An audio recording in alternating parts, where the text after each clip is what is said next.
everybody. I'm Eric. Hi, Eric. Yes! You guys are awesome. That's the reason why I love speaking here, apart from the fact that NYC Python is awesome, because of that moment. So, my name's Eric, and I'm a developer evangelist for Syncano. Why I'm wearing this t-shirt? Syncing. I'm also a professor at NYU, where I teach at the Center for Urban Science and Progress, and at the Cron Institute for Mathematics and Science. I'm actually going to be, I'm the one who found space for the Hour of Code event. I'm going to be there because that, yeah, you should all go. If you don't go, I know what you look like now. You have to. I don't want clapping, I want fear instilled. No, I'm sorry. And also, I enjoy rock climbing guitar, so feel free to talk to me about that at the end of the talk if you're interested, or about my work at Syncano, or about my work at NYU, or about anything really, because I love philanthropy and Python so much. I should tell you that we are giving away 3 free months of Syncano access, and if you use this code, ooh, it's shiny. We made a Python one just for you guys. Also, no, we didn't. Okay, yes, we did. We spelled NYC wrong. Why is it's flipped and so I actually, funny story. I'm going to reference a joke like that later on in my talk, hopefully. So wait, what does Syncano do? Right. Thank you. Before I go into things, so Syncano is awesome. Okay, that's enough for me. No, yeah. I'm going to show the website. So Syncano basically handles all your backend stuff for you, so you can focus on making your site beautiful and functional and powerful. It hooks in really nice with Flask, but it's written in Django, so you know, just saying, both are good. Both are good. I like both frameworks, but Django sucks. All right. So yeah, basically, let me just log in, and I'll show you something really neat, and then we'll go on to my talk. This should work. Did I set up my account? It's going to be an adventure. Hooray! So the reason why I really like Syncano is because all your data can be shown to you visually. Yes, Django has an admin panel, but it's not as pretty as ours. We basically, did a whole bunch more stuff. Also, we're agnostic, so we can work with any language, and we also can work between mobile as well as web things. Okay, no more pitchiness. I'm done with that. It's over. Let's talk about Python now, because that's the fun stuff. All right, so Flask. Flask is amazing, and the philosophy. So there's 2 philosophies that we're actually at work here that we're sort of learning about tonight. The Django philosophy, which is sort of build the backend first, and then let that inform your views and all of the prettiness. And Flask, which is like build your views first, and then let that inform the rest of what you're doing. And I think that works really well with this sort of notion of one drop at a time.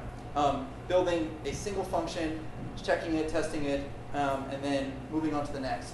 In this way, you can get a website up very quickly. You have a minimum amount of features, and you can build something that's precise. So I'm a minimalist at heart, which is why I really like Flask. And it really embraces, I think, a lot of the notions in Python. You should be able to write a 10-line script and have it do something meaningful. Or something ridiculous and stupid, like I did this past weekend at the Stupid Awful meetup. Stupid, awful, and terrible things no one ever wanted hackathon. That was at ITP NYU. I built a misspell checker. So basically what it does, I'm going to demo that for you guys, hopefully right now. Hopefully. We'll find out in a second. So what this does is projects. We're all wondering what the slavery stuff is about. Yeah, so I'm sure you are. So actually, James, since you mentioned it, I'll just talk about that for a quick second and then move back into the talk. I spoke about Oh yeah. So I spoke at PyGotham about actually fighting against slavery and the work that I've been doing to further that mission of ending slavery internationally. It's my personal mission. It's something I want to do with my life. And thanks to PyGotham, I actually got a job where I am now being paid to do so. I work at Syncano, but I also work there. That's an aside. But yeah, so I create a lot of computational tools to fight slavery. And if anyone wants to talk to me after the talk, please do, because I love talking about my research. Okay, so let's just see this in action because it's super silly. Now I did mess with it a little bit, and I don't remember if I got it into a stable state. If not, I can just pull down from the repo. Hopefully, though, it's going to just work. All right, so hello, NYC Guided Meetup. You're quite awesome. I'm a little bit misspelled. Yeah. So it misspells a few words. Not all of them, just enough. Anyway, go away, Zoom thing. Go away. Oh, go away. Ah!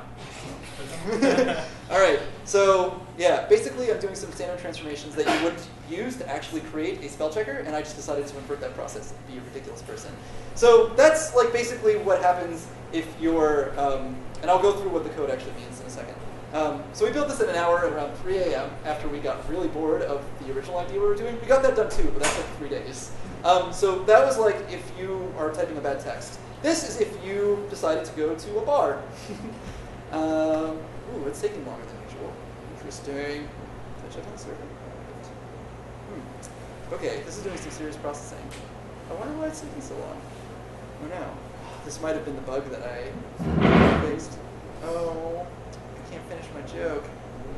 Am I going to give up? I might give up in a second. Let's see if I can make one go. Huh.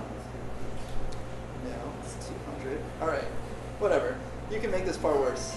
I don't know why it's deciding to be slow at this particular moment in time, but it works fine the rest of the time. All right, so let's go into the code. So the back end is actually the misspeller, so we're not going to go through that. This is the entire app. That's pretty nice, I got to say. It's not very many lines, just 25, and that's with a main function that's pretty long. So basically, all I'm doing here is I'm rendering a template, and here I wrote one function that transforms my data, so the input that I get from the user. So the point here is that you can write all of your code, all of your view functions. This would be your view file if you were building a real Flask app in one file. And you can write all your views in one file, and they can be like basically as obvious and user-friendly as possible. So app.route, I'll go into more detail soon, but basically this just sets up where the URL path is. Remember before when Peter was talking, and he was like, URL patterns, not super awesome? Well, Flask kills this. It's like the best thing about Flask. So like we could just, and we can do other things. So I'm just gonna on the fly add a little bit of code right here because I decided that it's awesome and you can do it. So all right, what if I want it to be like, let's add like another thing. So we can add index, and that'll also map now to the root URL. So let's try that out. This will be fun. I don't want to go through that process. All right, give me 1 second. Let's start up the server again. And so now I'm going to go to just the IP address. All right, great. So that loaded super fast. I wonder why it was slow before. Oh, that's backslashes. Did I not write? Yeah, I don't think I did. You're right. It only works if you write to a file. I'm not that special. All right, great. So if I do /index, hey, look, now you have two mappings to the same place. Isn't that awesome? And that was about as obvious as you're ever going to get. Oh, look, where does this thing point to? Well, they're right there, all just right next to the function that it points to, and then you know how it's mapping. I think that's pretty sick. Also, Flask incorporates Django too as the default templating engine, which in my opinion is beautiful, gorgeous, and amazing, and like the best thing ever, because it makes HTML dynamic without having to write any JavaScript. Not that JavaScript sucks, because I do like JavaScript lots, but just saying, it's kind of nice when you can just think in one language for your entire application. I don't know, I feel like that's a good thing to have. All right, let's get on to the next slide. Cool. Sure. All right. So next thing I'll do is sort of just, well, yeah, I'm probably going to skip the hello world. I decided that the misspell checker was more fun. So we'll probably just jump into the real app. But I will explain sort of these notions here. Yeah. Okay, so what's a Flask object? Let's just look at the signature for a second, because I actually never looked at it before, and it's super helpful. So for instance, there's typically a templates folder and a static folder, but those don't have to be the names. Those are just the conventions that Flask expects by default. But you can change these names, and this is where your templates, so the templates are where your HTML files live, and static is where all your static files live. So these are like pictures or forms, I believe your CSS, your JavaScript, and your images also live here, like I said. You can also set up static paths, static URL paths, all these nice little configuration things, but it doesn't expect any of them by default. Notice how these are all keyword arguments. The import name is the only thing that matters. So let's actually talk through that for a second, because that's super important to understand. Okay. All right. Yeah. So put it in here. Great. So let's open run.py first. So you'll notice this import statement, and it's from app imports. Oh no. I'm sorry. I'm getting ahead of myself. I think. Let me just make sure. Yeah. Okay. I'm sort of getting ahead of myself. Let me go back to the Flask object part of this. Great. So where did I put you in it? I can spell. I promise. All right. Great. So you'll notice here that I'm initializing my application in the __init__.py file. That just is an initialization file, which is really handy to have. I think it's really nice. You can do a bunch of configuration stuff, and you can import any views that you, or any other functions you think will matter. So in this case, views and models matter to me. So I'm passing in name by default. So what the hell does that mean? That's like a little bit confusing, right? So now I can go back and show you what the run method looks like. So from app, import app. Okay, that makes no sense until we understand what this means. Right here, we have an app directory, and we have an anything directory. So if I open runner, this imports anything. So this is the folder, and this is the actual application. And I'm a bad person and decided to name both the initialization of my app and the folder of my app. Unfortunately, this is a convention that often happens in Flask applications. So it sucks, but just kind of you have to get used to it a little bit, just because it is by convention.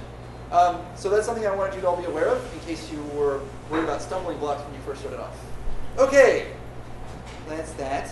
Let's talk about something else. Routing. All right, so we kind of talked about routes already. Basically, add app.route is a decorator, and it'll wrap any function that you pass it, and then basically that'll be the URL path to that function. Yeah, so let me, now that I've said that, make sure that that's clear to everybody.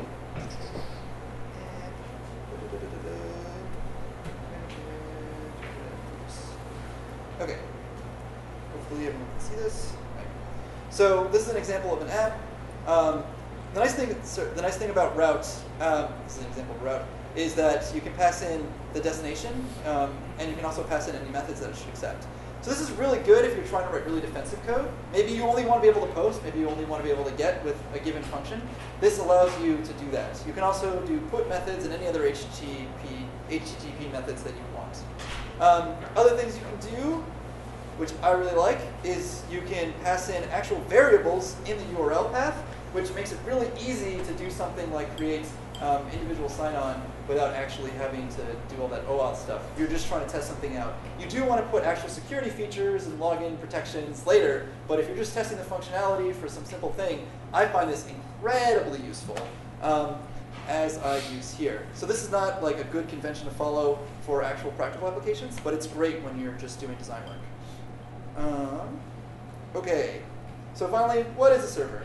I'm actually going to pull the audience if I can. Does anyone know what a server is? I mean, I'm kind of showing you right here. Okay, fine. I'm going to make this slide go away.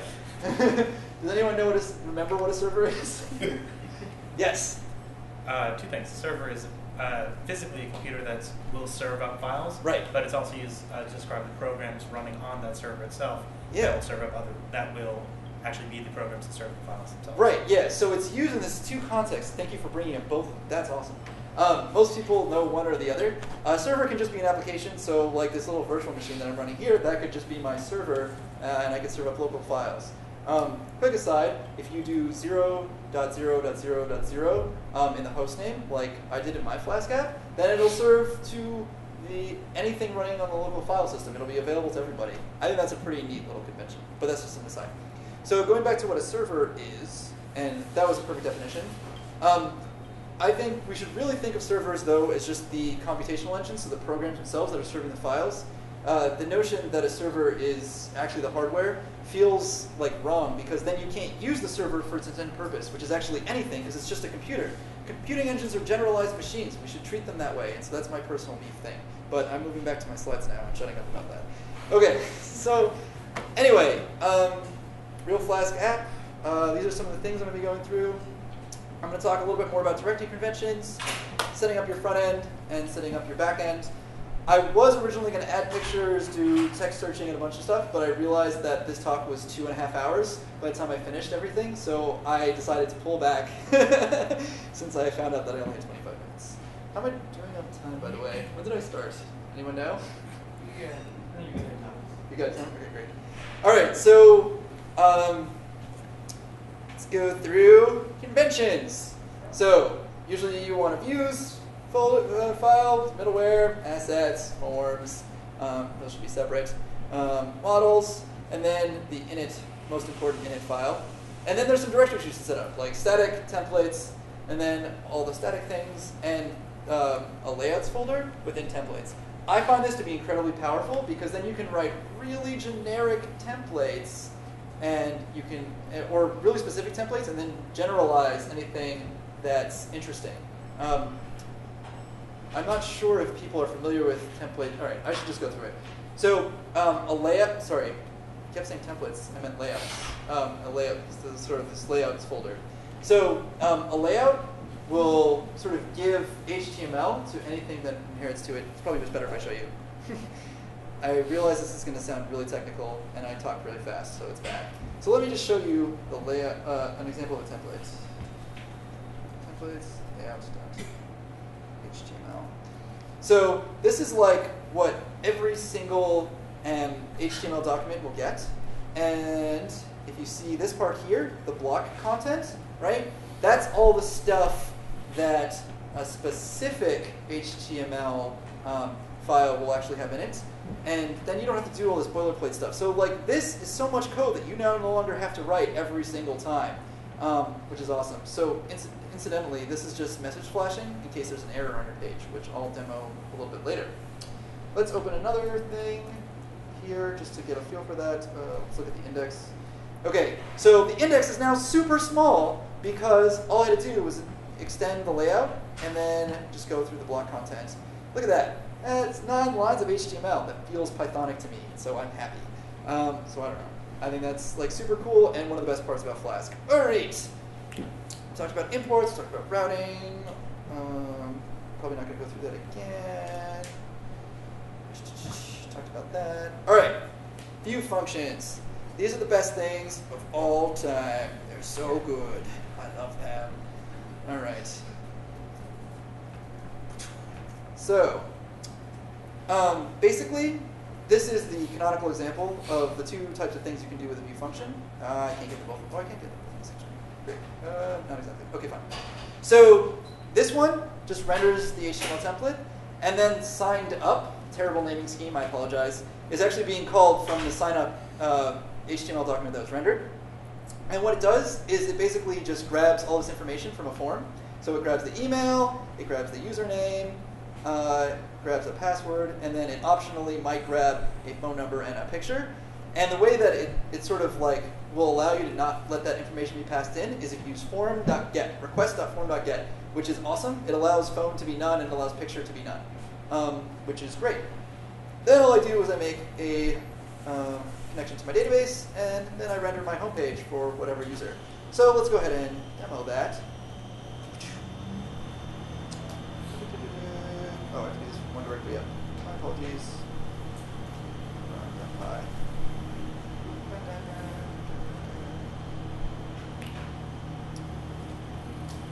All right, find your friends. So I'm going to put in my email, or at Python is awesome. Yes. And then I'm going to put in my username. It's going to be just me. And I'm going to leave out the password, and we're going to see something. This is going to be really cool, right? Remember we did the mesh thing? Ooh, super easy to do like things in a really obvious way. And I didn't write that little action. Like that just comes with Flask, just like pre-built in, which is super sweet. Sends to the back end. Oh look, it knows who I am. No, I don't want to say this password. Yeah. I think that's pretty sweet. So anyway, cool. Moving right along. Okay, render templates. Really simple function. All it does is just like serve you the HTML. So you give it the file. It expects it'll find the file in the templates folder. Request does a whole bunch of stuff. I showed you the get from forms request. It's just basically pulling data from the front end. URL4 actually maps a view function name to a URL path. So, going back to this guy, a second. So, if I put in the name signed up in a URL4, it would map back to /signed up. So it actually could call that function from the URL thing, which I think is pretty cool. So it's a nice little thing. And then make response will actually send a response to the front end. So for instance, let's say you want to, whoops, sorry. Well, oh, actually, I'm showing you that now, so fine.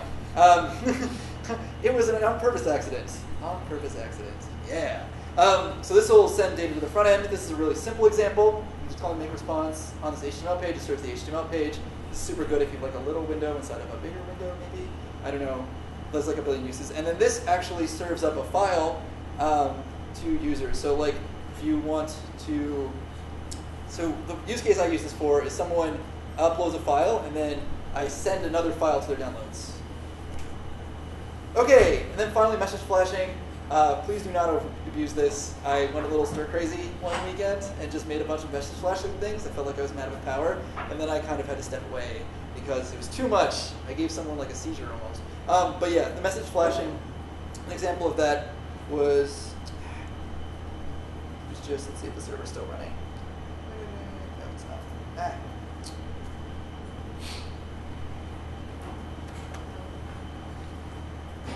Okay, so here, like that's a message flashing thing.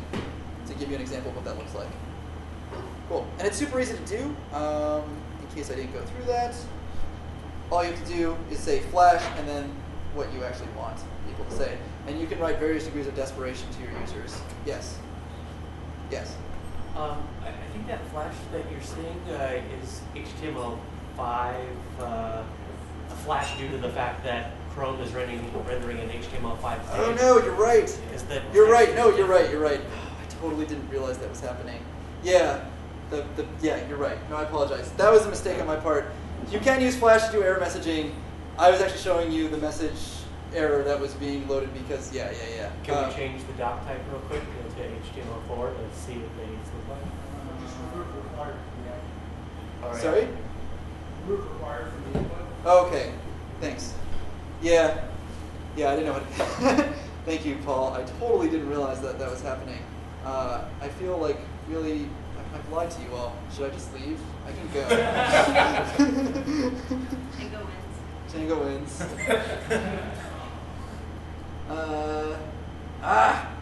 All right, fine. We're not going to use this bad text editor. We're using gedit. Yes. Whoa. How about gedit? No, I like being able to point and click. I love Vim so much, but like right now, I can't. All right, where's my replace? Oh, fine, screw it. Just giving up doing it manually. It's so gross. I just did that in front of people. What's wrong with me? Bad person. None of you should be friends with me, ever. Okay. Just one thing. Oh yeah, no. No. So, Flash isn't working right now. Please try again later. Your call is very important to us. Whoops. All right, that's my bad. I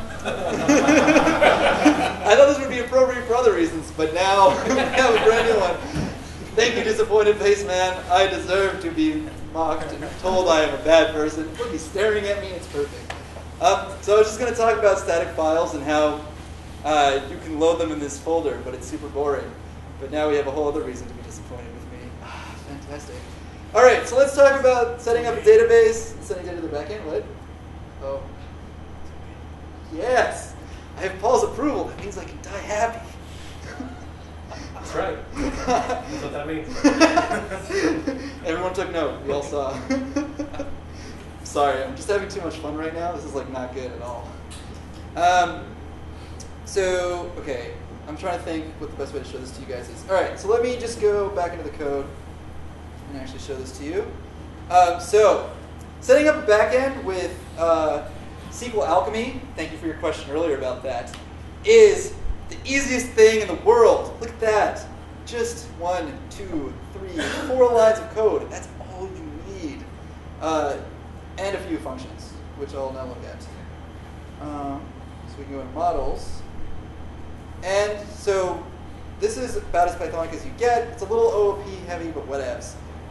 Basically, you just set up your database, and you can do that with the command that I showed you before. I'll show you again. All you need is SQL Alchemy import. I don't remember why I'm importing Flask here.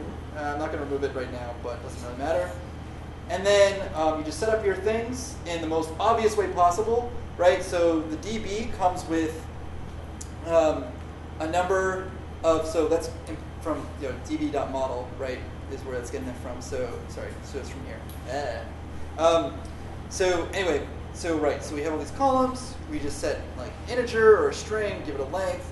Set primary key, super easy, obvious, everything's as clear as possible, and then you just do this. So, and then this representation basically would just be like a print. So if you print this object, you'll get this representation back. I think it's super nice, super clean. It's way easier to work with than SQL, and it's back-end agnostic because SQL Alchemy is magic, basically. If you don't know how magical it is, I highly recommend learning it. Talk to me afterwards if you're interested. So anyway, this is how you initialize your database, create all. How easy is that? And then you just set up your model. So I pass in my data, I do add, and then commit. That's it. We're done. We can go home. We can go play video games. We can do whatever we want. How awesome is that? It's the best. I was going to talk about sessions and responses and logging, but I decided not to. I should have removed that from the slides. My apologies. Anyway, hope there's no confusion there. So, the next thing I want to talk about a little bit is configurations. Something else that's important to do, even though it's super boring, except for system administrators who love it, which I don't understand, but that's cool. You guys are awesome still. I can't do your job. But you're all winners. Okay, so I typically put my configs right here. I think it's the most obvious place. You put an initialization. Yes, that's right. My password is my last name because I'm super vain. I don't care. All right, so that's basically how you do config. Oh, let me just go back through that in case that was too fast.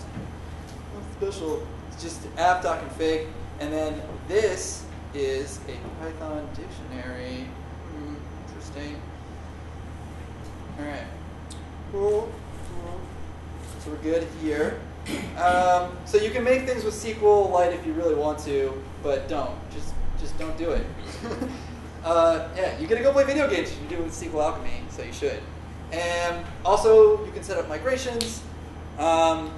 Migrations, I think, are kind of important. They're a little less important with Flask. I feel like they're a bigger deal in Django. I used to work for a company that developed exclusively in Django, and we did a bunch with migrations.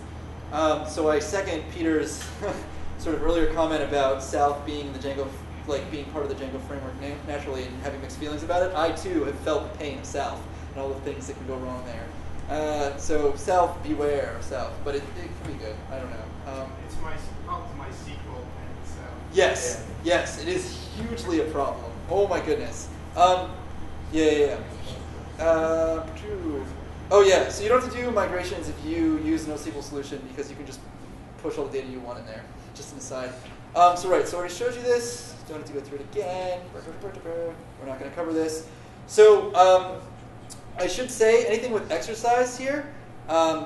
on Syncano's blog, I'm going to do a follow-up post with all the content that I created for tonight because I feel like I should put it somewhere on the internet.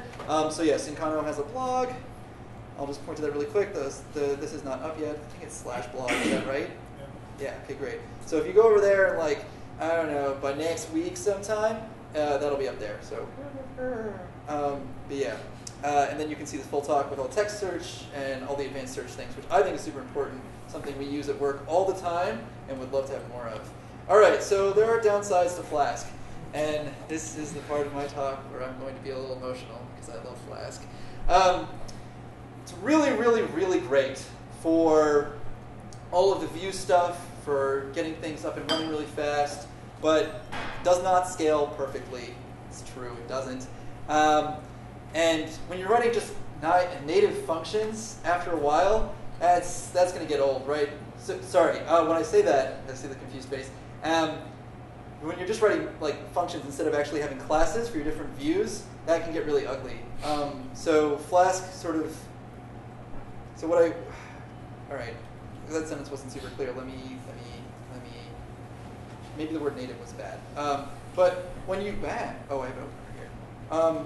When you have just like methods in your views file, or you're splitting across multiple views files, right? That can get really ugly. Yeah, you can create classes around this, but it's not baked in the way it is with Django. I mean, it's so easily extensible, and it's really intended for backend services. Whoops. I'm not supposed to go to the punchline yet. I'm supposed to be sad still. I'm sorry. I'm just messing everything up. So anyway, what were my other points that I wanted to make on this slide? Okay, so yeah. Basically, I think of Flask as, yes?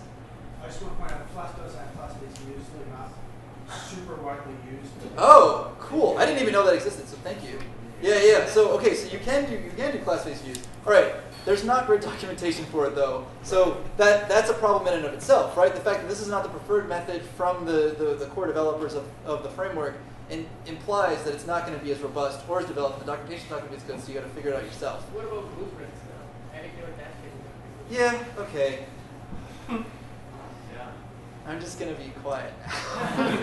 All right. Yeah. No, blueprints do solve that. I don't find them super intuitive though. That's my issue. I feel like it's super intuitive how you extend things in Django because you're just dealing with an object-oriented thing. But that's a really good point. Blueprints, if you're really solid with Flask, you can use it as well as use Django in all the same ways. But you have to be like a better developer in my mind to do it. I'm talking about what's easiest to do in Flask, right? It's easiest to prototype. It's easiest to build stupid crap like a type misspell checker. It's harder to do things at scale. I'm not saying you can't. It's absolutely possible, and I think the Flask framework is sort of going towards this, but its original creation was just this sort of templating thing that's really easy to use. And whereas Django, I think, came from more of like a back-end sort of point, so I'll move on to that. But yeah, blueprints are a great point. I actually don't know how I missed that because I use blueprints all the time. Anyway, so Django, the web framework with ponies and magical powers. Woo! So it's really the real underscore here is perfectionist under a deadline. You can build Django apps as long as you're comfortable with the way Django does things. You can build Django apps just as fast as you can build Flask apps. So to prove that point, on the train ride over here, built the following application. That's right, that fast. So I work on Center Street, which is really close to here. So yeah, basically, I didn't have to go very far. Now I have to find it. This is the hard part for me. Always. Why do I name things poorly?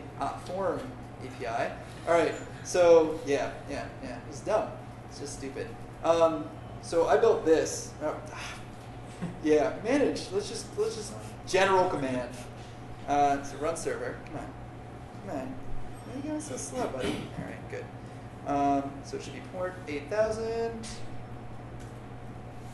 then forms. So I am in full disclosure going to be using this app at work. I've decided. Basically, what this is people will be able to create questions, right?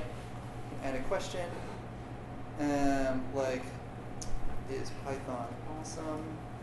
and I'm only going to give one possible choice. Because, you know, there is no other option, and anyone that thinks otherwise is a bad person. Okay, cool. And there it is right there. It's already loaded. Awesome. Just going to forms. And hey, look, I can check on it. Click yes, submit. Oh, yeah, let's vote again. Let's vote infinity times. Let's just keep voting. Don't ever stop. All right. So basically, with Django, you can do a whole bunch of stuff. So I set this up super fast. My Forms app was generated for me. So quite literally, all I had to do was set up my models was the hardest part, and that was still super easy. And it feels very like SQL alchemy kind of like style. Like I feel like they're very similar. So it's just sort of baked in though, which is really nice. And then admin was the other thing that I did. So here I'm using a couple things. The field set is just like a little bit of customization. So you make your classes collapsible, which so I had to click to expand them so you can actually add text for the questions. You can inline things, which is really nice. That just like gives up the spacing a little bit. And then you can display what you want on, let me get to the page. Questions, this guy I think? Nope, it's back, this guy. Yeah, you can display, so this is that. This is that. And then you do filtering lists, which is right over here. Look at that, they just give you that, just one, like two lines. I think that's pretty awesome. One of my favorite parts about Django is that it does everything for you, but it's also one of the worst parts. So like the type is spell checker thing would be probably way harder to do in Django just because it was stupid and simple. And the URL patterns, I hate it so much, but whatever. Django's still awesome. Anyway, so I think that's pretty much it. Okay, so I've already gone through my digression here. Right, so let me just sum up. It's great for getting things done now. Almost no setup required. Build what you need to. It's great for inexperienced web developers. It doesn't feel daunting when you start a Flask app. You can write one in 5 minutes. I don't think anyone in this room, or probably anyone even starting out with Python, would have trouble with that. It's amazing for hackathons. I built 2 things this past weekend with it.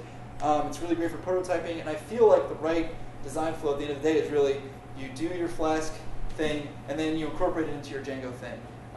And usually the HTML will just sort of migrate over, which is the annoying part anyway. So I think that's like a pretty good design workflow. It's something I've used in the past. Django is really good for getting things done correctly. Its setup is baked in, and it's great for experienced web developers. The more senior you are, the more I feel like people gravitate towards Django, but that could be wrong. I mean, Flask also has a lot of great things about it. It's really good for writing production level code under a deadline. And yeah, there's lots and lots of extensions. There's lots and lots of extensions for Flask too, and then you basically have Django, except it's called Flask. Yeah, you're dealing with the primitives a lot. There are lots of extensions, I should say, for Flask that it doesn't feel like you're doing that, but those aren't baked in. And the debugging tools in Flask are not amazing in my mind. So like when you get a debug statement, I don't usually know what it means. With Django, they just give you the line number that is like screwing up, and I feel like that's way better. Maybe there's ways to change this, but I haven't found any. If anyone knows, please tell me. I would love to hear that. Right, and it's also not strongly object-oriented, but you can write blueprints and make it object-oriented. So the weaknesses of Django is it takes like 15 minutes to set up, which doesn't seem like a lot, but if you're inexperienced, that can be super daunting. And it assumes you know what you're doing and you're okay with doing things the Django way, which a lot of designers hate. And it's very painful to rewrite templates, especially the admin panel. I spent a month rewriting the admin panel because my boss was like, we really want the admin panel to have these colors and to look this way, and we don't care that we get one baked in. So yeah, it was so bad. Like they basically paid me money for no reason and to make me sad, but whatever. So joke's on them. Right, basically when I think of Flask, I think of sort of top-down design. When I think of Django, I think of bottom-up. And I think that's like the most boiled down way you can possibly think about that. So, questions? Yes. So what do you think about the difference between SQL Alchemy and Django so far? I think that SQL Alchemy is better. Why? Well, because then you don't have to just use Django. You can port that code over anywhere else, right? So let's say you're like, oh, I really like Django, but I don't want to keep using it forever. whoa, SQL Alchemy is just a library. I can just import SQL Alchemy and then I get to keep all my model statements. That's pretty much the reason. I know that's like probably not the most exciting one. I could give you a really technical reason, but that from a design point of view, I feel like that's the right reason. So if you have one technical reason. No, I mean, I really don't. I feel like they're the same thing. It's just a design thing, yeah. Can I give a technical reason? Yes, please do. Django's over immediately powerful. SQL Alchemy gives you some stuff in the database, specifically complex joins, a lot of things that you would have to resort to dropping down to the raw SQL level when Django's around. SQL Alchemy supports all the box. And SQL Alchemy is also really, really great about, again, out of the box supporting database specific features. Yeah, that's a good point. Particularly, Postgres has a lot of features that are super, super great. If you're not using Postgres, you're not SQL, you should be using Postgres. Yeah. Unless you can afford Oracle, which none of us here can. Django is actually getting some first-class Postgres support. At least JSON. Great. Yep. Do you have any examples of the syntax of a SQL Alchemy query? Oh, yeah, maybe. I don't. I might have taken it out. I did at one point. Okay, you can literally write one and like. I'm just gonna go. I know this is bad practice, but I'm just gonna go to the documentation because it's really easy. It's very similar. Yeah. So let me just. This is like terrible practice, and I'm sorry, but I was looking at it quite literally right before the talk. Yeah. So blah blah blah. Is it right here? Yeah. So user.query.all. It's like a pretty good example of that, and then you can do the filtering thing that you would do in Django. It's like, yeah. I feel like that's pretty clean. I feel like it's a little cleaner than what Django does, but that's a personal thing. That's it. Other questions? Yeah. When you say there are concerns about Flask scaling, do you mean scaling to a large amount of code or a large Yes, scaling to a large amount of code. So it's okay with a lot of users? I mean, I've never scaled a Flask app to millions of users. I've scaled the Django app to like 100,000, and it worked really well. And I was using Heroku with like a ton of servers. Yeah, we just paid for like a lot of server things. But yeah, I've never really used it for anything other than demoing things. I'm sure other people in this room have, and they can speak to that better. But I'd say it's worth looking into at the very least. Yeah, I mean, I'm using it in production with about 100 B2B customers. Okay. And it's a small amount of code, and now we're at a medium number of users. And we'll check that in a few months, maybe a larger number. Right. Yeah, so has anyone scaled a Flask app in terms of computation and performance? All right, so I guess not. I don't know. It's a good question. I don't know the answer, unfortunately. But I mean, I don't see why not. If you throw enough servers at anything, it'll scale fine. Like, yeah. No, I feel like it'd probably be okay as long as you. I've load tested a Flask app to 100,000 users. Okay, so that sounds like a good answer to me. I mean, so the answer is yes. Yes, it doesn't suck. Fact. All right, yeah. This guy, then you're next, okay? What's up? What happens if we duplicate a route? Oh, good question. It takes the last one. It takes the last one? Okay. But how does it search? I don't actually know the internals. If I remember, the decorator is actually just calling a function on like a registry, and it's just registering to whatever. Okay. There's a dictionary of canonical ones. Yeah, right. And also a dictionary of lists Okay. of secondary. The reason it has that those lists is because it uses URL4 will generate the URL you want. Okay. But anytime you actually hit the endpoint, it's going to do it. Got it. Oh, that makes sense. Okay. Yeah. So I have a two-part question.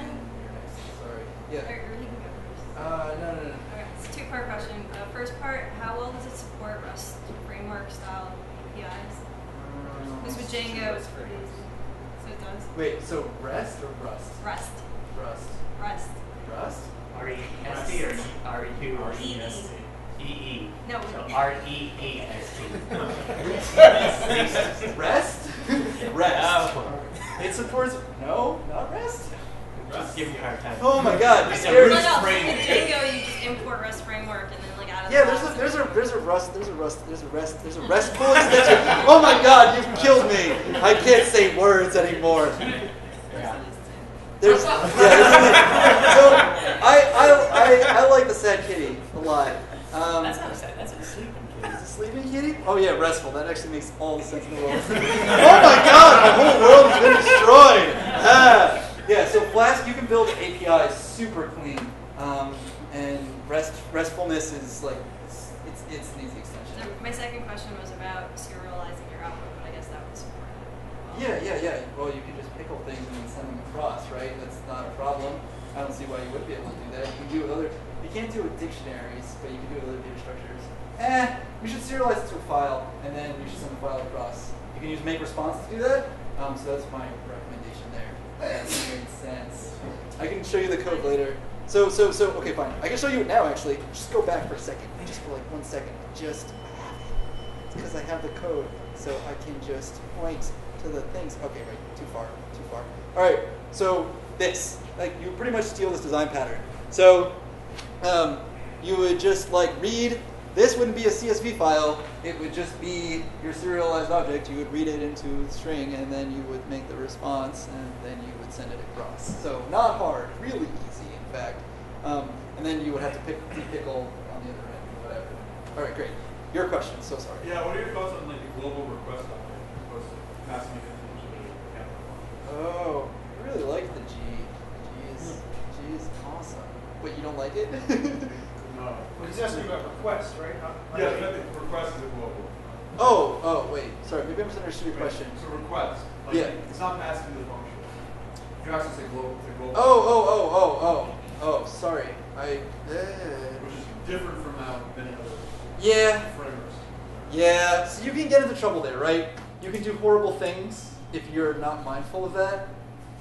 So for instance, I won't say what company I was working for, but there was a company I was working for where they used Ruby on Rails, and there were a bunch, you can define things globally, like all the parameters can be global in Ruby on Rails.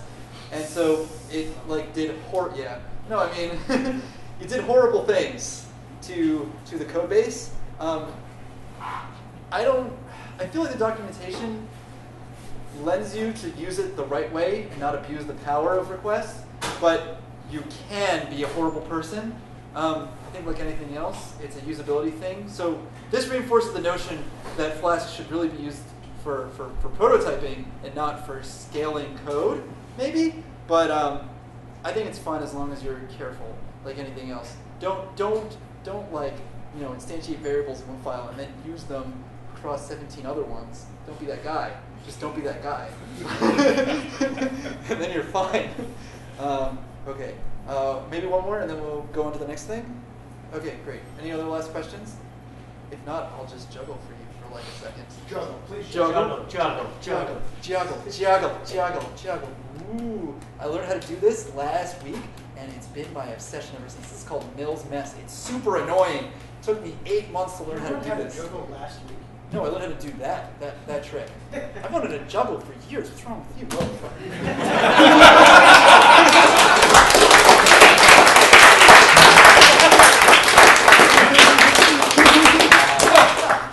Okay. All right. Cool. Thank you, everybody. You're all awesome. Oh, and last thing. If you want to work with me, Syncano is hiring developer evangelists. And so if you want to talk about job things after meetup, please come talk to me. We're super awesome. My friend Mariusz is also here from Syncano. All right. Thanks, guys. You're all best. I love Python. It's so good. Wait, what's a developer evangelist? Oh, what is developer? Afterwards. Whatever. Yeah. No. A developer evangelist basically does things like me, like I'm doing right now. They give talks at meetups, and they go meet awesome people, and then tell them how great their service is. But really, it's just like a way to get paid for being a giant nerd. That's all it is. Is juggling required? What? Is juggling required? Juggling is required. Juggling is required. Okay, I'm done. Thanks, Eric. Thank you.